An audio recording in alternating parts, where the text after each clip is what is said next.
Hi everyone, welcome back to Manu teachers channel. So ఇవాల్టి వీడియోలో మనము 7.8 అనేది చూస్తున్నాము.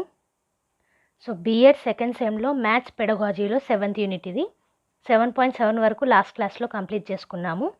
సో 7.8 ఈ క్లాస్లో చూస్తున్నాము. So problem solving approach. Okay, దీని గురించి మొత్తం ఈ క్లాస్లో అయిపోతుంది మీకు. సో ఆఫ్టర్ దిస్ మనకి ఇంకొక 2 టాపిక్స్ ఉన్నాయి 7th యూనిట్లో, 7.9 అండ్ 7.10.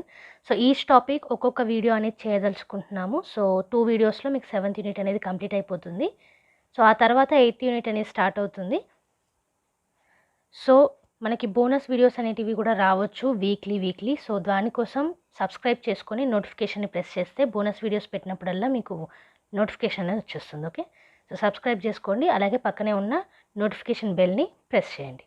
సో యాజ్ యూజువల్ ఈ క్లాస్ యొక్క మొత్తం నోట్స్ కూడా మీకు కింద డిస్క్రిప్షన్ బాక్స్లో అండ్ కామెంట్ సెక్షన్లో అవైలబుల్ ఉంటుంది. సో అక్కడ నుంచి ఫ్రీగా డౌన్లోడ్ చేసుకోవచ్చు. సో ఆ నోట్స్ మీకు నచ్చినట్టయితే, హెల్ప్ఫుల్ అనిపిస్తే వీడియోని ఒక లైక్ చేయండి, మాకు చాలా ఎంకరేజింగ్గా ఉంటుంది. So let's start our class. So problem solving approach, దీన్నే షార్ట్కట్లో PSA అంటాము. The child is curious by nature. So మనకు ఆల్రెడీ తెలుసు, పిల్లలు వాళ్ళ చుట్టూ ఉన్న పరిసరాన్ని అబ్జర్వ్ చేస్తూ ఉంటారు, చాలా క్యూరియస్గా ఉంటారు. అంటే ఏదైనా చూడంగానే తెలుసుకోవాలి అన్న కుతూహలంతో ఉంటారు పిల్లలు. He/she wants to find out solutions of many problems which sometimes are puzzling even to the adults. పిల్లలు వాళ్ళ చుట్టూ ఉన్న లోకాన్ని చూస్తున్నప్పుడు ప్రతి ఒక్క ప్రాబ్లంకి సొల్యూషన్ని తీసుకురావాలని అనుకుంటారు. ఈవెన్ మన అడల్ట్స్కి కూడా అందలేని సొల్యూషన్స్ పిల్లలకు ఒక్కొక్కసారి అందుతాయి, అవునా? సో అదనమాట ఇక్కడ చెప్తుంది. సో స్వతహాగా మనం పుట్టినప్పటి నుంచే ప్రాబ్లమ్ సాల్వింగ్ స్కిల్స్ అనేటివి మనలో బిల్ట్ అయి ఉన్నాయి. Okay, problem solving method begins as the name said with a problem that challenges students to find a solution. So problem solving approach అంటేనే, ప్రాబ్లమ్ సాల్వింగ్ అంటే ఏంటి? ఏదన్నా ఒక సమస్య ఉందంటే దాన్ని ఎలా మనము సాల్వ్ చేయొచ్చు అని ఆలోచించేదే ప్రాబ్లమ్ సాల్వింగ్. ఓకే, సో నేమ్లో ఉన్నట్టే ప్రాబ్లమ్ సాల్వింగ్ అంటే ఏంటి? ఒక ప్రాబ్లం అనేది ఉంటుంది, దానికి సొల్యూషన్ తీసుకురావడానికి స్టూడెంట్స్ ప్రయత్నిస్తారు. దాన్నే ప్రాబ్లమ్ సాల్వింగ్ అప్రోచ్ అంటారు, సింపుల్గా చెప్పాలంటే. ఓకే, సో సింపుల్ ఏంటంటే ఇక్కడ పిల్లలుగా ఉన్నప్పుడే మనకి ప్రాబ్లమ్ సాల్వింగ్ అప్రోచ్ అనేది బై నేచర్ ఉంది. ఎందుకంటే క్యూరియాసిటీ అనేది హ్యూమన్ బీయింగ్స్లో ఉంటుంది. సో ఈ క్యూరియాసిటీ వల్ల కొన్ని ప్రాబ్లమ్స్కి సొల్యూషన్స్ని ఫైండ్ చేయాలనుకుంటాము.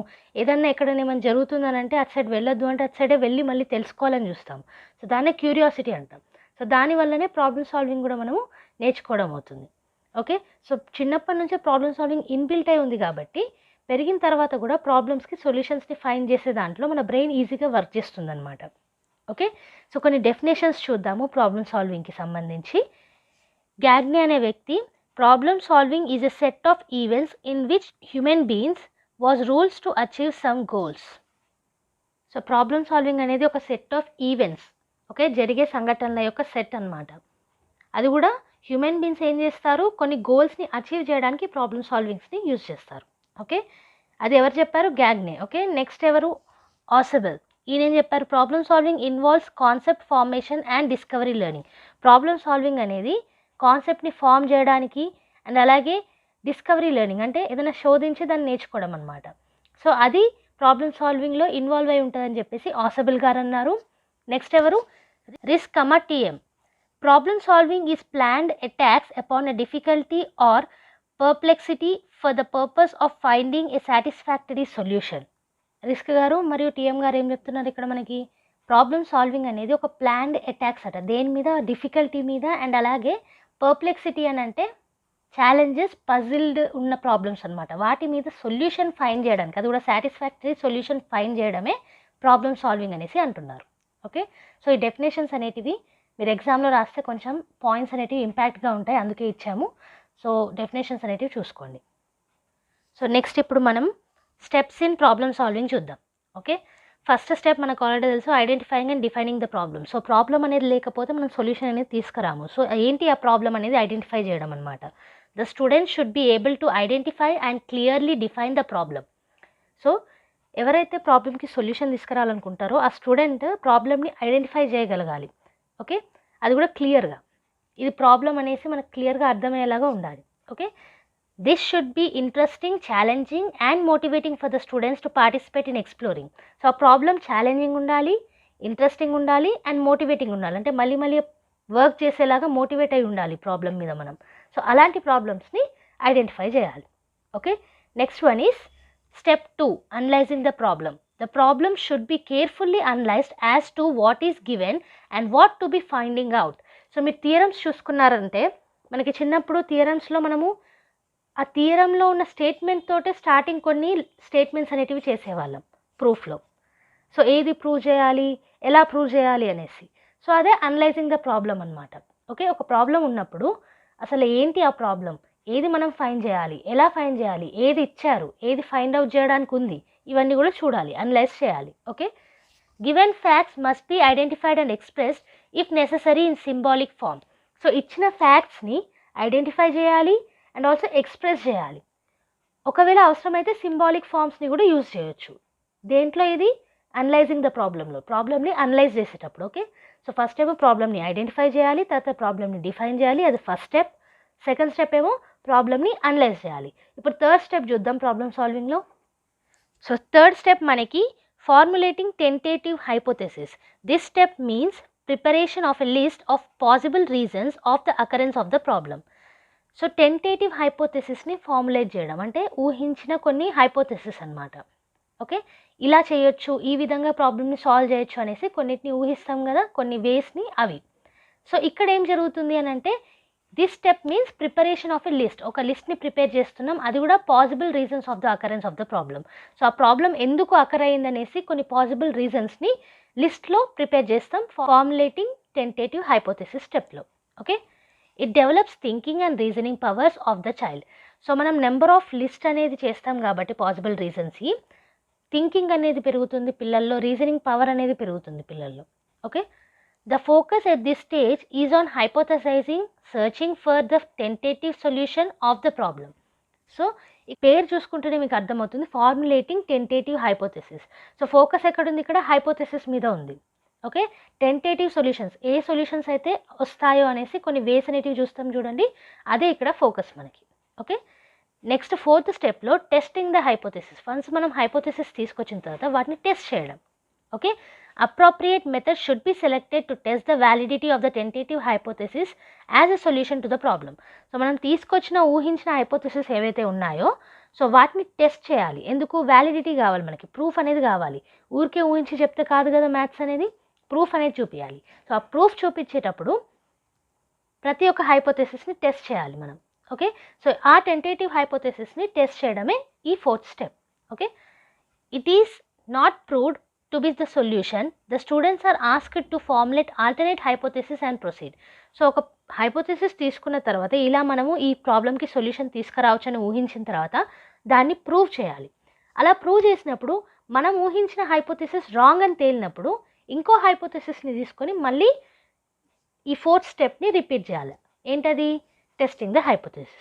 ఓకే, ఫిఫ్త్ స్టెప్ చూద్దాం ఇప్పుడు. సో ఫిఫ్త్ స్టెప్ అనేది లాస్ట్ స్టెప్ మనకి ఏంటది, verifying of the result or checking the result. So once హైపోథెసిస్ని టెస్ట్ చేసిన తర్వాత వచ్చిన రిజల్ట్ని వెరిఫై చేయడం లేకపోతే చెక్ చేయడం. Okay, no conclusion should be accepted without being properly verified. So already మనకి సొల్యూషన్ వచ్చేసింది కదా అని ఫోర్త్ స్టెప్ తోటి ఆపేయకూడదు, వచ్చిన సొల్యూషన్ కరెక్టా కాదా అనేసి మళ్ళీ ఒకసారి చెక్ చేయాలి, వెరిఫై చేయాలి. సో ఆ స్టెప్పే మనకి ఫిఫ్త్ స్టెప్. ఒక్క కంక్లూజన్ని కూడా వెరిఫై చేయకుండా యాక్సెప్ట్ చేయొద్దు. Okay, at this step students are asked to determine the results and substantiate the expected solution. So ఈ స్టేజ్లో ఏమని అడుగుతారు, రిజల్ట్స్ని డిటర్మైన్ చేయమంటారు అండ్ అలాగే సబ్స్టాన్షియేట్, ఈ వర్డ్ కొత్తగా ఉంది చూడండి, సబ్స్టాన్షియేట్ అంటే ప్రూవ్ చేయడం, ఎవిడెన్స్ని తీసుకురావడం సొల్యూషన్కి. Okay, the students should be able to make generalizations and apply it to their daily life. So ఏ ప్రాబ్లమ్ని అయితే తీసుకున్నామో ఆ ప్రాబ్లమ్కి సొల్యూషన్ని వెరిఫై చేసిన తర్వాత జనరలైజేషన్స్ చేసేలాగా ఉండాలి స్టూడెంట్స్ అండ్ ఆల్సో దాన్ని డైలీ లైఫ్లోకి అప్లై చేసేలా ఉండాలి. ఓకే, సో ఇవి steps of problem solving. First మనం ప్రాబ్లమ్ని ఐడెంటిఫై చేస్తాం, డిఫైన్ చేస్తాం, తర్వాత అనలైజ్ చేస్తాం, ఆ తర్వాత టెంటేటివ్ హైపోథెసిస్ని ఫార్ములేట్ చేస్తాం, తర్వాత హైపోథెసిస్ని టెస్ట్ చేస్తాం, లాస్ట్లో వచ్చిన రిజల్ట్ని వెరిఫై చేస్తాం. Okay, these are the steps. So ఇప్పుడు the teachers role in teaching through problem solving చూద్దాం. సో ప్రాబ్లమ్ సాల్వింగ్ ద్వారా టీచర్స్ టీచ్ చేస్తారు. సో అప్పుడు టీచర్స్ రోల్ ఏంటనేది ఇప్పుడు చూద్దాం. Okay, teachers role is crucial in providing for students and effective problem solving experience. So problem solving students చేసినప్పుడు effective learning అనేది అక్కడ జరిగేలాగా, ఎక్స్పీరియన్స్ అయ్యేలాగా టీచర్స్ చూసుకోవాలి. Okay. Functioning as a problem solving facilitator the teacher help students by. So problem solving ఫెసిలిటేటర్గానే ఉండాలి ఇక్కడ మనము యాజ్ ఎ టీచర్. ఎందుకు అని అంటే పిల్లలే మొత్తం ఐడెంటిఫై చేసి అనలైజ్ చేసి ఫార్ములేట్ చేసి టెస్ట్ చేసి వెరిఫై చేస్తారు కాబట్టి అక్కడ మనం హెల్ప్గా అంటే గైడ్లా ఉండాలి అక్కడ మనం. ఓకే, అలా ఎలా ఉండొచ్చో ఈ ఫాలోయింగ్ పాయింట్స్లో చూద్దాం. Okay, providing appropriate and challenging problems, సరైన అండ్ ఛాలెంజింగ్ ప్రాబ్లమ్స్ని ప్రొవైడ్ చేయాలి మనం. అలాగే supporting and extending student learning. So support చేయాలి, ఎక్స్టెండింగ్ చేయాలి అంటే వాళ్ళకి హెల్ప్ అనేది ఇవ్వాలి కానీ పూర్తిగా డైరెక్ట్గా సొల్యూషన్స్ అనేవి ఇవ్వకూడదు. Okay, encouraging and accepting students own problem solving strategies. So ఒక ప్రాబ్లమ్ని సాల్వ్ చేయడానికి డిఫరెంట్ నెంబర్ ఆఫ్ వేస్ ఉంటాయి.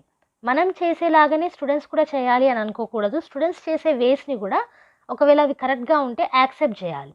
Okay, next point questioning and prompting students. So వాళ్ళు ఎక్కడన్నా ఆగినప్పుడు లేకపోతే హెల్ప్ కావాలన్నప్పుడు క్వశ్చనింగ్ ద్వారా వాళ్ళకి హెల్ప్ చేయడం లేదా ప్రాంప్టింగ్ చేయడం. అంటే ఇప్పుడు మీరు సీరియల్స్లలో కానీ సినిమాలలో కానీ డైలాగ్స్ని ప్రాంప్ట్ చేస్తారు కదా వెనక నుంచి, సో అలా అనమాట. Okay, next one is using think allowed to model how a problem is tackled. So ఒక ప్రాబ్లమ్ని ఎలా ట్యాకిల్ చేయాలి అన్న దాని గురించి కూడా ఇక్కడ మనం హెల్ప్ చేయొచ్చు as a teacher. Okay, so next point చూసుకుంటే observing students and assessing their work as they solve problems. So వాళ్ళు ప్రాబ్లమ్స్ని సాల్వ్ చేసేటప్పుడు యాజ్ ఎ టీచర్ మనము అబ్జర్వ్ చేయాలి స్టూడెంట్స్ని అండ్ ఆల్సో వాళ్ళు ఎక్కడి వరకు చేస్తున్నారు, కరెక్ట్గా వెళ్తున్నారా లేదా అని అసెస్ చేయాలి.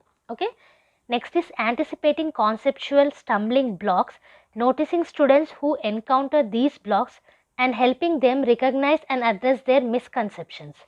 స్టూడెంట్స్ ప్రాబ్లమ్స్ని సాల్వ్ చేసేటప్పుడు అబ్జర్వ్ చేస్తాం కదా, అప్పుడే మనము కరెక్ట్గా వెళ్తున్నారా లేదా, లేకపోతే ఏదైనా కాన్సెప్చువల్ స్టంబ్లింగ్ బ్లాక్స్ ఉన్నాయా అంటే ఏదైనా అడ్డుపడుతున్నారా, ఏదైనా హిండర్ ఉందా, ఎక్కడైనా ఆగుతున్నారా అనేసి గమనించి స్టూడెంట్స్ వాళ్ళు ఎక్కడ ఆగుతున్నారో వాళ్ళంతటా వాళ్ళు రికగ్నైజ్ అయ్యేలా చేసి అండ్ వాళ్ళ మిస్కన్సెప్షన్స్ని అర్థం చేసుకునేలాగా చేయాలి. ఓకే, సో ఇలా టీచర్ పిల్లలకి నేర్పించవచ్చు through problem solving process. Okay, so next ఇప్పుడు మనం providing appropriate and challenging problems అని మనకి ఫస్ట్ ఉంది కదా, టీచర్ యొక్క రోల్ ఇన్ ప్రాబ్లమ్ సాల్వింగ్, దాని గురించి చూద్దాం. A good instructional problem captures students' interest and imagination and satisfies the following criteria. So మనము అప్రోప్రియేట్ ప్రాబ్లమ్స్ కానివ్వండి, ఛాలెంజింగ్ ప్రాబ్లమ్స్ కానివ్వండి ప్రొవైడ్ చేయాలంటే ఫస్ట్ థింగ్ మనం ఏం చూడాలి, స్టూడెంట్స్ ఇంట్రెస్ట్ దేంట్లో ఉంది, వాళ్ళు దేన్ని ఇమాజినేట్ చేసుకుంటున్నారు అండ్ వాళ్ళ నీడ్స్ ఎలా సాటిస్ఫై అవుతున్నాయి, ఇవన్నిటిని గుర్తుపెట్టుకుంటే కరెక్ట్ అయిన అప్రోప్రియేట్ ప్రాబ్లమ్స్ అనేటివి మనం ఇవ్వచ్చు. ఓకే, అండ్ ఆల్సో కింద కొన్ని పాయింట్స్ అనేటివి ఇవ్వడం జరిగింది to provide appropriate and challenging problems. అవేంటో ఇప్పుడు చూద్దాం. The solution is not immediately obvious. So ఇచ్చే ప్రాబ్లమ్కి సొల్యూషన్ అనేది ఈజీగా వచ్చేలాగా ఉండొద్దు. అంటే ఇప్పుడు క్వశ్చన్ చూడంగానే ఇదే ఆన్సర్ అని చెప్పేసేలా ఉండొద్దు. Okay, the problem provides a learning situation related to a key concept or big idea. So problem అనేది ఓన్లీ ప్రాబ్లంలా కాకుండా ఒక బిగ్ కాన్సెప్ట్, దాని వెనకాల ఉన్న కాన్సెప్ట్ అనేది పిల్లలకి అర్థం అయ్యేలాగా ఉండాలి. అంటే మీరు జస్ట్ ప్రాబ్లం అనేది ఇవ్వట్లేదు, ఒక కాన్సెప్ట్కి సంబంధించిన ఒక బిగ్ కాన్సెప్ట్కి బిగ్ ఐడియాకి సంబంధించిన ప్రాబ్లం అనేది ఇస్తున్నారు. దాన్ని సాల్వ్ చేయడం ద్వారా కాన్సెప్ట్ అనేది కూడా పిల్లలు నేర్చుకుంటారు. అలా ఉండాలి problem. Okay, next one is the context of the problem is meaningful to students. So problem యొక్క కాంటెక్స్ట్ అనేది స్టూడెంట్స్కి మీనింగ్ఫుల్గా ఉండాలి. ఇప్పుడు మీరు సపోజ్ 10th క్లాస్ ప్రాబ్లం అనేది తీసుకొచ్చి 5th క్లాస్ అబ్బాయికి ఇస్తే అది మీనింగ్ఫుల్ లెర్నింగ్ అవుతుందా అక్కడ? ఎందుకంటే పిల్లలకి ఆ ప్రాబ్లం చేయడమే రాదు 5th క్లాస్ పిల్లలకి 10th క్లాస్ ప్రాబ్లమ్ని. సో అది చూసుకోవాలన్నమాట. సో నెక్స్ట్ ఏంటంటే there may be more than one solution. So ఒక ప్రాబ్లం మీరు ఇచ్చినట్టయితే దానికి ఒకటి కాకుండా ఇంకా వేరే సొల్యూషన్స్ కూడా వచ్చేలాగా ఉండాలి. అలాంటి ప్రాబ్లమ్ని ఇస్తే ఛాలెంజింగ్గా ఉంటుంది. Okay, next one is the problem promotes the use of one or more strategy. So ప్రాబ్లమ్ని సాల్వ్ చేయడానికి డిఫరెంట్ స్ట్రాటజీస్ యూజ్ చేసేలాగా ఉండాలి ఇచ్చే problem. Okay, the situation requires decision making above and beyond the choosing of a mathematical operation. So మనం ఇచ్చే problem ఎలా ఉండాలి, decision మేకింగ్ని ప్రేరేపించేలా ఉండాలి, అది కూడా మ్యాథమెటికల్ ఆపరేషన్స్కి బియాండ్గా ఉండాలి. Okay, so beyond the choosing of a mathematical operations. So next one is the solution time is reasonable. So solution తీసుకురావడానికి time అనేది మరీ ఎక్కువగా ఉండొద్దు, అలాగే మరీ తక్కువగా ఉండొద్దు. ప్రాబ్లమ్కి సొల్యూషన్ తెచ్చే టైం రీజనబుల్ ఉండాలి, అంటే కరెక్ట్గా ఉండాలి. Okay, next one is the situation May encourage collaboration in seeking solutions. So ఈ ప్రాబ్లం ఏదైతే ఉందో దానికి సొల్యూషన్స్ తేవడానికి కొలాబరేషన్ని ఎంకరేజ్ చేసేలా ఉండాలి, కొలాబరేషన్ స్ట్రాటజీని. ఓకే, సో ఇలా మనము ఈ పాయింట్స్ని ఫాలో చేస్తే అప్రోప్రియేట్ను ఛాలెంజింగ్ ప్రాబ్లమ్స్ని ప్రొవైడ్ చేయగలుగుతాం. సో నెక్స్ట్ ఇప్పుడు the following techniques are usually called problem solving strategies.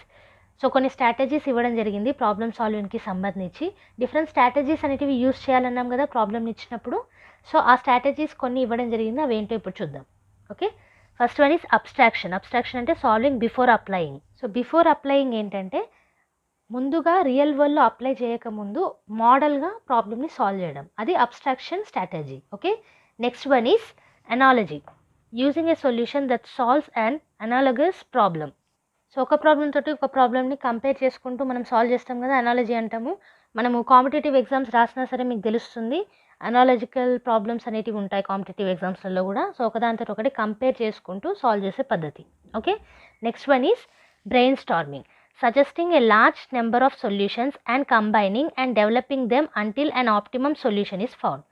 So brain storming అంటే నెంబర్ ఆఫ్ డిఫరెంట్ సొల్యూషన్స్ అనేటివి ఫస్ట్ మనము సజెస్ట్ చేస్తాము, ఆ తర్వాత ఆ నెంబర్ ఆఫ్ సొల్యూషన్స్ని కంబైన్ చేసి ఒక సింగిల్ సొల్యూషన్ వచ్చేదాకా ప్రయత్నిస్తాం అన్నమాట. ఓకే, అది బ్రెయిన్ స్టార్మింగ్ పద్ధతి.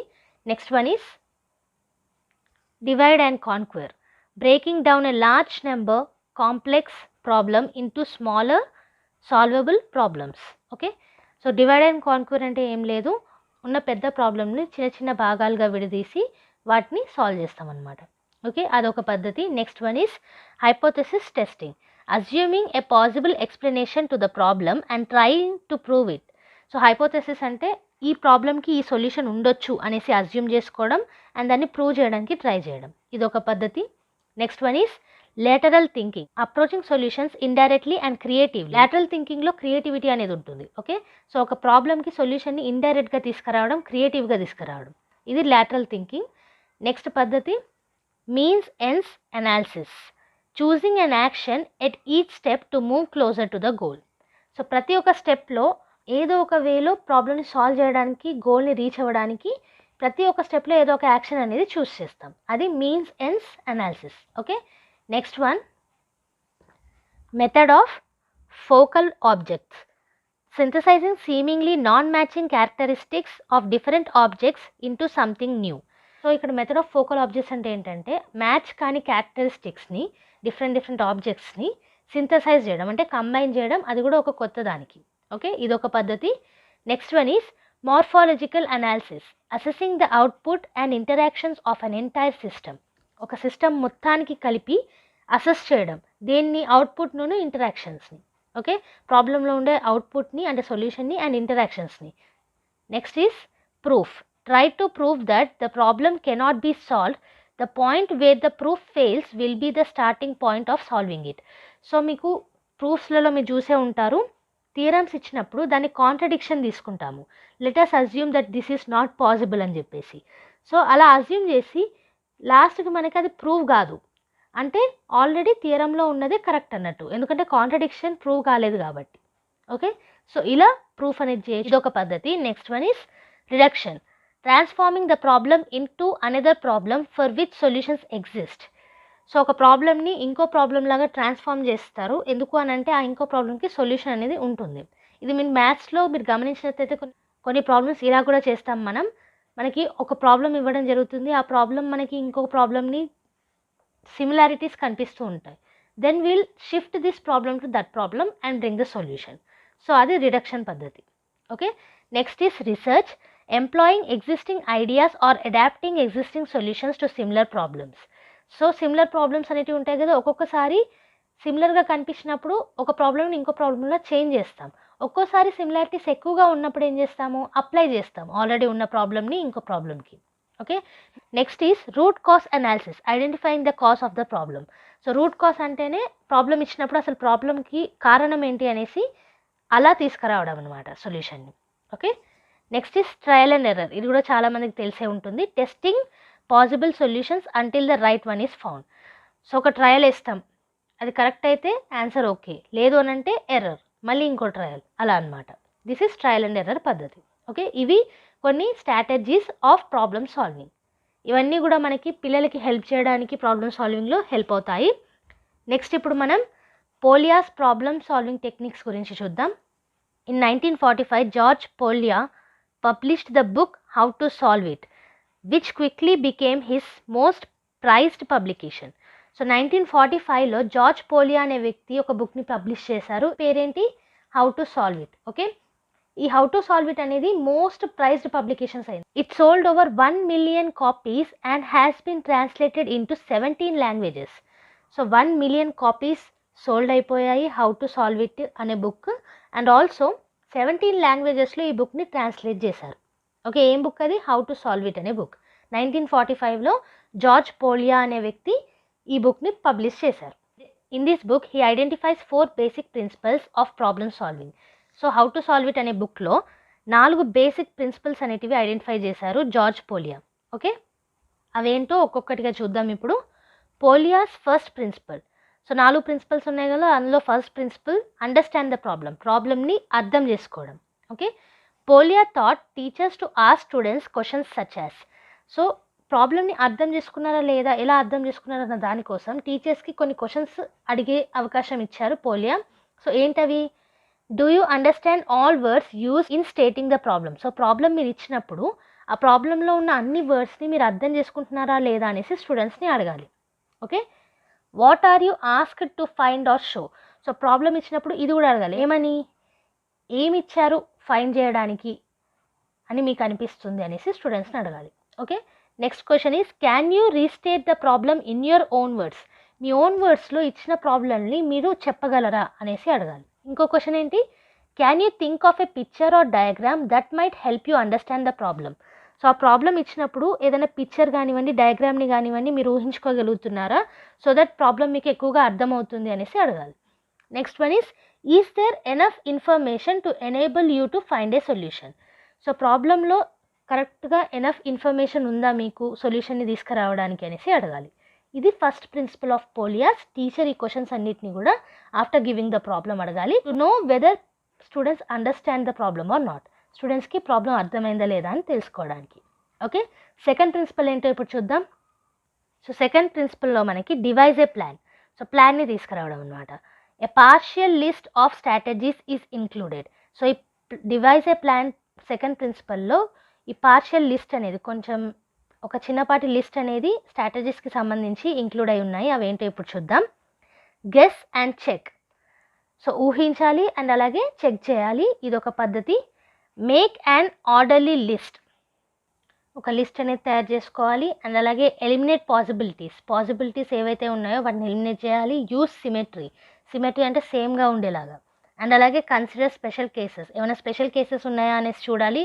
యూస్ డైరెక్ట్ రీజనింగ్ అనేది యూజ్ చేయాలి. సాల్వ్ అండ్ ఈక్వేషన్స్ని సాల్వ్ చేయాలి. లుక్ ఫర్ ఎ ప్యాటర్న్, ఏమైనా ప్యాటర్న్ ఉందా అనేసి చూడాలి. డ్రా ఏ పిక్చర్ అంటే పిక్చర్ గీయడం అని కాదు. సో ఉన్న ప్రాబ్లంలో ఏం అర్థమవుతుంది అనే దాన్ని తీసుకురావాలి. సాల్వ్ ఏ సిమిలర్ ప్రాబ్లమ్. అలాగే యూజ్ ఏ మోడల్ని యూజ్ చేయొచ్చు. And also work backward. So ఒక్కోసారి ఏంటంటే ప్రాబ్లమ్స్ యాజ్ ఇట్ ఈస్గా కాకుండా కింద నుంచి పైకి కూడా మనము సాల్వ్ చేస్తాం. సో అది work backward. Use a formula, ఒక ఫార్ములాని యూజ్ చేసి చేయొచ్చు. Be ingenious. సో క్లెవర్గా సాల్వ్ చేయాలి ప్రాబ్లమ్ని. ఓకే, ఇంజీనియస్ అంటే be in a clever way. Okay, so ఇలా మనము ప్లాన్ని డివైజ్ చేయొచ్చు. ఇవి డిఫరెంట్ స్ట్రాటజీస్ యొక్క list according to Polya's second principle. ఇప్పుడు పోలియాస్ థర్డ్ ప్రిన్సిపల్ చూద్దాం, which is carry out the plan. This step is usually easier then devising the plan. So ప్లాన్ని devise చేయడం కంటే క్యారీ చేయడం ఈజీగా ఉంటుందన్నమాట. In general all you need is care and patience given that you have the necessary skills. So మీకు necessary skills అనేటివి ఉంటే ఈ థర్డ్ ప్రిన్సిపల్లో మీకు పేషెన్స్ అండ్ కేర్ అనేది ఉంటే సరిపోతుంది to solve the problem. Okay, if it continues not to work discard it and choose another. So ఒక పద్ధతి పనిచేయలేదనుకోండి, దాన్ని వదిలేసి ఇంకో పద్ధతిని చూస్ చేసుకోవాలి. Okay, don't be misled, this is how mathematics is done even by professionals. So ఒకటే దాని మీద ఎక్కువగా ఫోకస్ చేయకుండా, ఒకవేళ రావట్లేదు అని అంటే నేనే తప్పు చేశాను అనేసి కాకుండా ఇంకో పద్ధతిని ట్రై చేయడం అనేది బెస్ట్. ఇదే ప్రొఫెషనల్స్ కూడా చేస్తారు మ్యాథమెటిక్స్లో అని పోలియాస్ థర్డ్ ప్రిన్సిపల్ అంటున్నారు. మీరు ఇక్కడ కొన్ని సిమిలారిటీస్ అనేటివి చూసుకోవచ్చు మనకు స్టెప్స్ ఆఫ్ ప్రాబ్లమ్ సాల్వింగ్లో.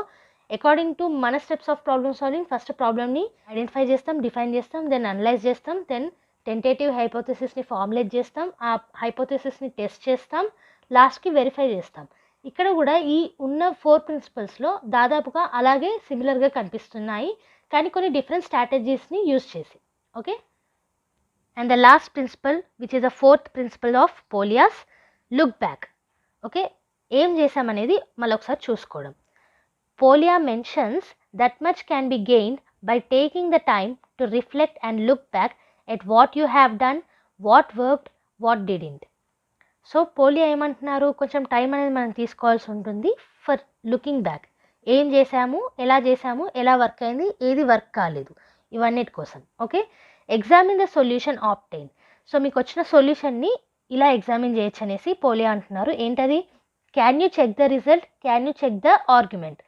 సో మీకు వచ్చిన రిజల్ట్ని చెక్ చేసుకోవాలి, అండ్ అలాగే ఆర్గ్యుమెంట్ మీరు ఎలా ఏ పద్ధతిలో చేశారో దాన్ని చెక్ చేసుకోవాలి. Okay, can you derive the solution differently, can you see it at a glance. So డిఫరెంట్గా మీరు ఏమైనా డిరైవ్ చేయగలుగుతారా, ఒకసారి చూడంగానే ఇది ఇలా కూడా చేయొచ్చు అనేసి మీకు ఏమైనా కనిపిస్తుందా అనేసి చూడాలి. Okay, can you use the result or the method for some other problem. మీరు చేసిన పద్ధతి కానివ్వండి, రిజల్ట్ కానివ్వండి, వేరే ప్రాబ్లమ్స్కి యూజ్ చేయగలుగుతారా అనేసి చూద్దాం. ఇది 4th principle which is look back. Okay, first principle ఏమో understand the problem, second principle ఏమో devise the plan, third principle ఏమో carry out the plan, 4th principle ఏమో లుక్ బ్యాక్. ఓకే, ఇవి 4 ప్రిన్సిపల్స్. సో ఇందులో మెరిట్స్ అండ్ డిమెరిట్స్ చూద్దాం. ఈ merits and demerits అనేటివి మనకి ప్రాబ్లమ్ సాల్వింగ్కి సంబంధించినవి. ఓకే, ప్రతి ఒక్క స్ట్రాటజీకి మనం ఇంతకుముందు క్లాసెస్లో చూస్తూనే వచ్చాము. స్ట్రాటజీ యొక్క ఎక్స్ప్లెనేషన్ ఉంటుంది, then after we have merits and demerits. So అవి ఇప్పుడు చూద్దాం. మెరిట్స్ అంటే advantages. This method is psychological and scientific in nature. So ఇది సైకాలజికల్ అంటే మనం థింక్ చేసి ఎక్కువగా వర్క్ చేస్తాం కాబట్టి psychological, and also scientific, step by step process ఉంటుంది. So scientific. Okay, this method stimulates thinking of the child. Children think చేస్తారు కాబట్టి థింకింగ్ అనేది స్టిమ్యులేట్ అవుతుంది ఈ పద్ధతిలో. It helps to develop the power of expression of the child. So ఒక ప్రాబ్లమ్ని express చేస్తూ ఉంటాం కాబట్టి మన పవర్ ఆఫ్ ఎక్స్ప్రెషన్, చైల్డ్లో ఉన్న పవర్ ఆఫ్ ఎక్స్ప్రెషన్ అనేది డెవలప్ అవుతుంది. It develops group feeling while working together. ఒక్కోసారి ప్రాబ్లమ్స్ సాల్వ్ చేయడానికి గ్రూప్లో వర్క్ చేస్తాము, కొలాబరేటివ్ లెర్నింగ్ అనేది మనకి ఇక్కడ అవసరం అవుతుంది అనేసి ఈ క్లాస్లో చూసాం కాబట్టి గ్రూప్ ఫీలింగ్ అనేది పెంచుతుంది. Okay, teachers become familiar with his pupils. So వాళ్ళు ఎలా ప్రాబ్లమ్ని సాల్వ్ చేస్తున్నారనేసి అబ్జర్వ్ చేస్తూ ఉంటాము, అసలు ఏం చేస్తున్నారని చూస్తూ ఉంటాం కాబట్టి ప్యూపిల్స్ తోటి ఫెమిలియర్గా అవుతారు teachers. Okay, the child learns how to act in new situations. Problem solving నేర్పించేదే అది. కొత్త సిచ్యువేషన్స్ వచ్చినప్పుడు మళ్ళీ ఎలా ప్రాబ్లమ్ని సాల్వ్ చేయాలి, ఎలా యాక్ట్ చేయాలి అనేది ప్రాబ్లమ్ సాల్వింగ్ నేర్పిస్తుంది. ఓకే, ఇవి అడ్వాంటేజెస్ ఆఫ్ ప్రాబ్లమ్ సాల్వింగ్. ఇక లాస్ట్లో మనము డిమెరిట్స్, డిసడ్వాంటేజెస్ చూద్దాం. ఓకే, సో డిసడ్వాంటేజెస్లో this is not suitable for lower classes. Problem solving అనేది లోవర్ క్లాసెస్కి ఎక్కువగా సూట్ అవ్వదు. It is not economical. So cost పరంగా కూడా అంత ఎకనామికల్ కాదు మనకి. Okay, it is wastage of time and energy. Time అనేది వేస్ట్ అవుతుంది, అలాగే ఎనర్జీ అనేది వేస్ట్ అవుతుంది ఒక్కోసారి ప్రాబ్లమ్ సాల్వింగ్లో. Teachers find it difficult to cover the prescribed syllabus. So సిలబస్ని కరెక్ట్ టైంలో కంప్లీట్ చేయడానికి డిఫికల్టీ అవ్వచ్చు ప్రాబ్లమ్ సాల్వింగ్ మెథడ్ ద్వారా. To follow this method talented teacher are required. So talented teachers ఉండాలి, ఎందుకంటే డైరెక్ట్గా హెల్ప్ చేయకుండా ఇండైరెక్ట్గా హెల్ప్ చేయాలి, ఫెసిలిటేట్ చేయాలి, అబ్జర్వ్ చేయాలి, అసెస్ చేయాలి. సో ఈ రోల్స్ అన్నిటిని చూసుకోవాలి, అండ్ అలాగే అప్రాప్రియేట్ అండ్ ఛాలెంజింగ్ ప్రాబ్లమ్స్ని కూడా ప్రొవైడ్ చేయాలి.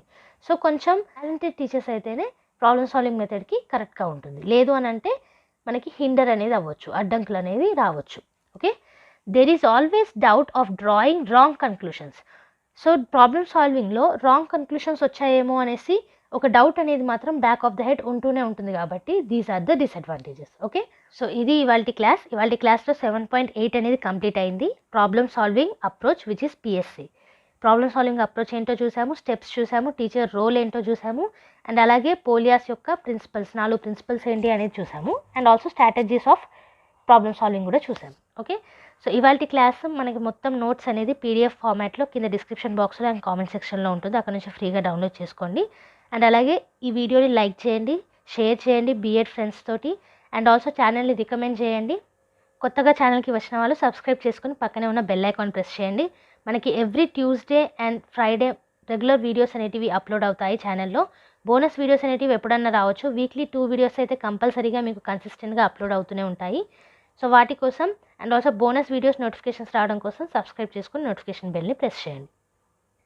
మీకు బీఎడ్ కాకుండా బీఎడ్ క్లాసెస్తో పాటుగా సీటెట్ క్లాసెస్ కూడా నడుస్తూనే ఉంటాయి సైమల్టేనియస్గా. ఆల్రెడీ చాలా వీడియోస్ అనేటివి ఉన్నాయి సీటెట్కి సంబంధించి. సో ఒకసారి ఛానల్ని విజిట్ చేసి చూడండి. అండ్ అలాగే నెక్స్ట్ వీడియో తోటి మళ్ళీ కలుద్దాం. అంతవరకు eat, sleep, learn and repeat. And thank you for watching. Bye bye.